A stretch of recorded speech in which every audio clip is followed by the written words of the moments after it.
אירן, בוא תספר לנו על הדקות באמת שעברו עליכם במחצית השנייה. זה היה כמו איזה משחק, אתה יודע, הכל פרוץ. אלו מבקיעים, אתם מבקיעים, מה שיהיה.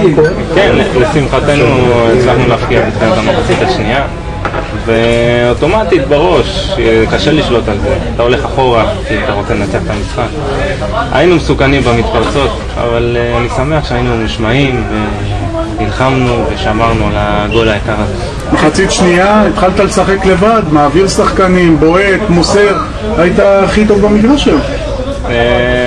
לבד לא שיחקתי, כמובן שהכל בעזרת החברים שלי, אבל ניסינו לתת את השני במהלכים האלה, לא צלח, אבל אני שמח שהצלחנו לשמור על השער נקי ולנצח את המשחק. עכשיו אחרי שאתם 6 נקודות מעל הפועל רמת גן, זה עושה רושם שאתם כמעט בטוחים לעוד עונה בליגת העל. אין ספק שזה נותן לנו אוויר וגם ביטחון למשחקים הבאים, אבל נשארו עוד 4 משחקים.